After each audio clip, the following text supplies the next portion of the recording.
Pendant le confinement, les sans-papiers étaient en première ligne avec les infirmiers. Parce que ce sont eux qui sont des brancardiers dans les hôpitaux et qui nettoient les hôpitaux, les EHPAD, les habitations, les grandes surfaces, ils sont souvent caissières. Ce sont des agents d'entretien.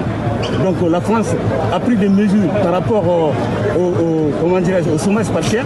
Il a pris des mesures pour les entreprises, rien pour les sans-papiers. Raison pour laquelle on a appelé à la manifestation aujourd'hui, même si on est en début de déconfinement, pour nous c'est le moment. Si on attend le déconfinement total, les Français vont passer à autre chose. Raison pour laquelle on a bravé l'interdiction pour manifester aujourd'hui. Parce qu'on n'a pas voulu faire la grève pendant cette période-là. Il y a beaucoup de gens qui ont eu le droit de retrait, ceux qui sont en situation régulière. Mais c'est selon des sans-papiers qui ont compensé ce déficit au niveau du travail. Donc aujourd'hui, on a tenu bon pendant ces 2 mois-là, dans des conditions très très difficiles. La France doit nous payer, en régularisant tous les sans-papiers. La régularisation, non seulement ça permet à la personne d'accéder au travail, d'accéder au logement et d'accéder aux droits sociaux.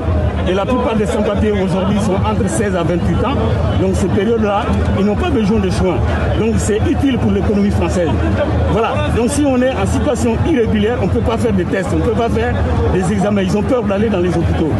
Imaginez même ceux qui sont en règle aujourd'hui, ils n'arrivent pas à se faire tester. Surtout ceux qui n'ont pas de papier. Donc les 600 000 sans-papiers ont été confinés dans des conditions difficiles. Et c'est lamentable quand certains te font le compte-rendu de ce qu'ils ont vécu pendant ces 2 mois-là. Souvent, dans des centres de rétention parqués avec d'autres personnes, il suffit qu'une personne soit contaminée, c'est tout le monde qui est contaminé. Ensuite, les gens dans les foyers sont 4 ou 5 dans des 4 mètres carrés. Il suffit qu'un parmi les 5 travaille et qui peut contaminer les autres. Donc, en fin de confinement, le gouvernement, la première chose qu'il devrait faire, c'est de régulariser tous les sans-papiers pour que ces gens-là puissent avoir accès aux soins et puis au logement et au travail. Quel message vous voulez faire passer au gouvernement? Si nous regardez, ce serait quoi le message? Si le gouvernement ne veut pas des rassemblements sauvages comme ça, comme on le dit, il régularise tous les sans-papiers.